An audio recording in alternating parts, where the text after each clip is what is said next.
Hello সবাইকে, কেমন আছো সবাই? আশা করি সবাই ভালো আছো।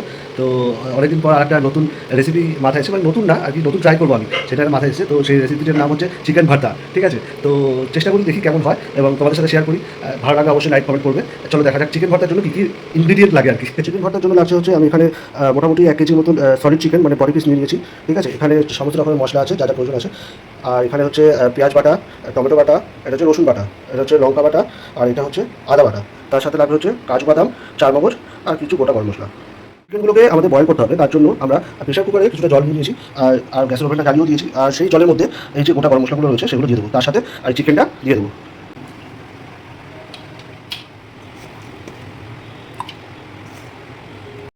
তো প্রেশার কুকারে আমি মাংসটা বয়েল করার জন্য বসিয়ে দিয়েছি। তো মোটামুটি 1 থেকে 2টো সিটি করলে আশা করি ওটা সিদ্ধ হয়ে যাবে। যতক্ষণ না এটা সিদ্ধ হচ্ছে সেটার মাঝখানে এই সামান্য একটুখানি কাজু, ঠিক আছে, কাজু যা আছে, আর একটু চারমগজ, তার সাথে একটুখানি দই। আমাদের প্রেশার কুকার কিন্তু সিটি দিয়ে ফেলেছি, প্রেশার কুকারের সিটি বেজে উঠেছে, মাংসটা সেদ্ধ হয়ে গেছে। চলো না ভাই।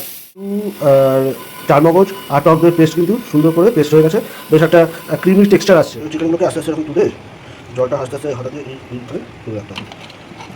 এক হাতে ক্যামেরা ধরা, এক হাতে চিকেন তোলা বড্ড সমস্যাজনক। চিকেনটা কিন্তু সেপারেট হয়ে গেছে, আর এই চিকেনের যে স্টকটা মানে চিকেনের যে জলটা, ঠিক আছে, এটা কিন্তু আমরা রেখে দেবো, তাতে এটাই কিন্তু আসল টেস্ট, মানে এটা কিন্তু গ্রেভির জন্য লাগবে। চিকেনটা আমাদের কিন্তু অলরেডি সেদ্ধ হয়ে গেছে, এবং চিকেনটা যেটা দেখালাম আর কি, চিকেনটা আলাদা করে রেখেছি, এবং চিকেনের স্টকটা কিন্তু মোস্ট ইম্পর্টেন্ট, ওটা কিন্তু রেখে দিতে হবে, কারণ ওটাতে কিন্তু টেস্ট এবং ফ্লেভার। চিকেনগুলো কিন্তু ঠান্ডা হয়ে গেছে। তো এই চিকেনগুলোকে এবারে তোমরা চাইলে কাঁটা চামচের সাহায্যেও ছাড়িয়ে নিতে পারো।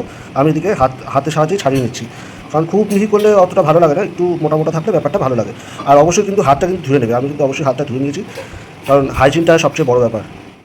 চিকেনের জন্য যে পিসগুলো ছিল সেগুলো কিন্তু সুন্দর করে ছাড়ানো হয়ে গেছে, দেখতেই পাচ্ছ। আমাদের হচ্ছে রান্না করার পালা, ঠিক আছে। তার জন্য এই যে কড়াইটা কিছুটা তাপিয়ে নিয়েছি আর কি, আগুনটা জ্বালিয়ে, ওনাটা জ্বালিয়ে কিছুটা গরম করে নিয়েছি। তার মধ্যে কিছুটা সাদা তেল ঢেলে দেবো। আর এদিকে চা হচ্ছে, আমার মা চা করছে। চা খেতে খেতে চিকেন ভর্তা খাবো না, রান্না করবো শুধু। তেল কিন্তু গরম হয়ে গেছে, এবার তেলের মধ্যে আমরা যে পেঁয়াজটা বেটে রেখেছিলাম সেই পেঁয়াজ বাটাটা দিয়ে দেবো। এই যে সমস্ত পেঁয়াজগুলো আস্তে আস্তে, পেঁয়াজটা যেহেতু পেস্ট করা, তো এটা কিন্তু বেশিক্ষণ ধরে ফ্রাই করার দরকার নেই, খুব তাড়াতাড়ি কিন্তু ফ্রাই হয়ে যাবে, তেলটা গরম থাকলে। পেঁয়াজটা মোটামুটি ফ্রাই হয়ে গেছে, এরপরে দিয়ে দেবো টমেটো পেস্ট। আবার এটাকে সুন্দর করে এটাকে নাড়িয়ে চালিয়ে নিতে হবে। পুরোটাই কিন্তু আমাদের রান্নাটা কিন্তু লো ফ্লেমেই করতে হবে, যাতে আস্তে আস্তে সমস্ত মশলাগুলো এবং সব কিছু যাতে আস্তে আস্তে কষে যায়। একটু চায়ের চুমুকটা দিয়ে নিই। তো অনেকটা কষে এসছে, এরপরে এখানে দিয়ে দেবো একটুখানি রসুন বাটা। রসুন বাটাটা একটু আগে দিলে ভালো হয়, তাহলে আর কি ভালো করে কষে, যেহেতু আমি ভুলে গেছিলাম, তো একটু পরে দিচ্ছি। আর তার সাথে দিয়ে দেবো একটুখানি আদা বাটা। এবার দিয়ে দেবো হচ্ছে একটুখানি লঙ্কা বাটা, যে যেরকম ঝাল খায় সেরকমভাবে দিয়ে দিতে হবে। এবার আবার এটাকে সুন্দর করে কষাতে হবে। নতুন ট্রাই করছি, একটু আধটু তো ভুলভ্রান্তি হবেই, তো একটু ভুলভ্রান্তি হলে ক্ষমা করবেন। আমি একবার বলে দিচ্ছি, তেলটা গরম করে তারপরে পেঁয়াজ বাটাটা দিতে হবে, ঠিক আছে, তার সাথে রসুন আর আদা বাটাটা দিয়ে দিতে হবে আগেই, কারণ ওটা একটু কষতে সময় লাগে। তারপরে টমেটোটা দিতে হবে, যেটা আমি একটু আগে পরে করে ফেলেছি, টমেটোটা আগে দিয়ে ফেলেছি, আর তারপরে রসুন বাটা আর আদা বাটাটা দিয়েছি। তো অসুবিধা নেই, লঙ্কা বাটাটা যখন ইচ্ছা দেওয়া যায়, সেটা নিজেদের ঝালের পরিমাণ অনুযায়ী, কে কীরকম ঝাল খায় না খায়, ঠিক আছে। তো যাই হোক, যাতে সমস্ত কিছু যদি ভালো মতন কষে, তো সেটাই আর কি লক্ষ্য রাখতে হবে, যাতে কোনো রকম কোনো কাঁচা গন্ধ যাতে না আসে। কেমন দেখতেই পাচ্ছ যে এখানে কিন্তু তেলটা কিন্তু আস্তে আস্তে মশলা থেকে ছাড়তে শুরু করছে, তার মানে মশলাটা কিন্তু মোটামুটি ভালোই কষানো হয়েছে, ঠিক আছে। এরপরে আরও কিছু জিনিস অ্যাড করবো। রান্না করতে করতে চা খাওয়ার মজাটাই আলাদা, তবে চাটা একটু ঠান্ডা হয়ে গেছে। তো আমরা এই মশলাটার মধ্যে একটু অ্যাড করবো সামান্য একটুখানি হলুদ, 1 চামচের মতন ধনিয়া গুঁড়ো, 1 চামচের মতন জিরের গুঁড়ো, এবং 1 চামচের মতন কাশ্মীরি লঙ্কার গুঁড়ো। এবার ব্যাপারটাকে আবার কষাতে হবে। আচ্ছা, এখানে একটু বলে দিই যে এখানে দেখা যাচ্ছে যে মশলাটা একটু শুকিয়ে গেছে, ঠিক আছে। তো তার জন্য কী হবে, কী করতে হবে আর কি, আমরা যে চিকেনের স্টকটা যে বাঁচিয়ে রেখেছিলাম, ঠিক আছে, সেই চিকেনের স্টকটা এরকম এক হাতে নেবো, এক হাতেও দরকার নেই, কিছুটা নিয়ে এই মশলার মধ্যে একটু ছড়িয়ে দেবো।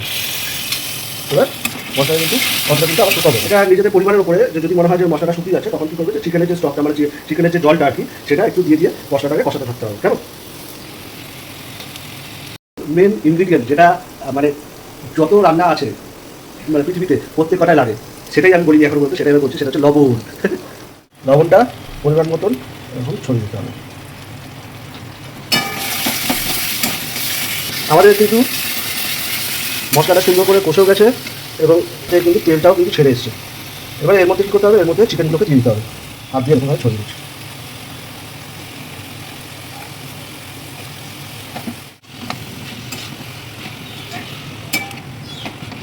এগুলোকে ভালো করে মশলার সাথে মিশিয়ে নেওয়ার পরে এবারে চিকেনের যে জলটা আর কি, চিকেনের স্টকটা এবারে সেটা দিয়ে দিতে হবে।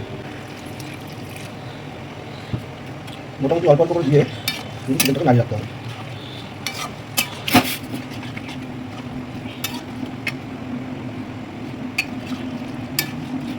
যেহেতু চিকেনটা সেদ্ধ করা আছে, তো চিকেনটা সেদ্ধ হতে কিন্তু খুব একটা বেশি সময় লাগবে না। এবং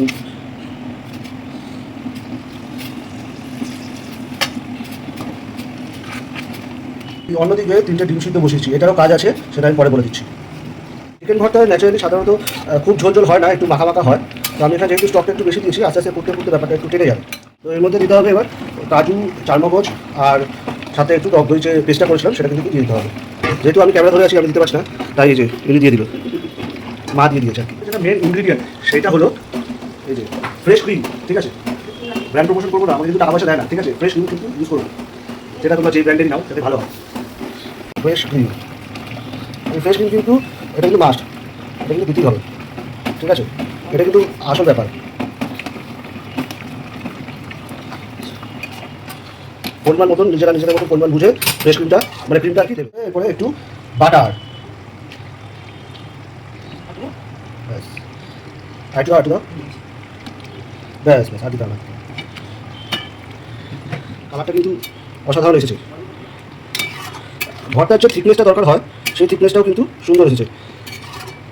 আমাদের ভর্তা কিন্তু অলমোস্ট ডান। আমাদের শেষ যেটা ইনগ্রিডিয়েন্ট সেটা হচ্ছে একটু সামান্য কসুরি মেথি। এটা অপশনাল, এটা দিতেও পারো, নাও দিতে পারো। তো এই হলো আমাদের ফাইনাল রেজাল্ট, ঠিক আছে? যে ডিমগুলো সিদ্ধ করেছিলাম সেই সেদ্ধ ডিমগুলো একটু ছড়িয়ে ছিটিয়ে দিয়েছি। তো আজকের ব্লগটা এখানেই শেষ। খেতে দারুণ হয়েছে, দারুণ পাপিয়ে দিয়েছি। তো চলো আজকের মতন এইটুকুনি। পুরো ব্লগটা কেমন লাগলো অবশ্যই দেখবে, একটু ধৈর্য ধরে। কেমন লাগলো অবশ্যই জানাবে, লাইক কমেন্ট শেয়ার অবশ্যই করবে। আর যদি কোনো মন্তব্য থাকে, ভুল ত্রুটি, খারাপ ভালো সব কিছুই আমাকে কমেন্টে জানাবে, যাতে পরবর্তী ভিডিওতে আমি সেটাকে ঠিক করতে পারি। তো আজকের মতন এইটুকুনি, আবার দেখা হবে, বাই বাই, টাটা।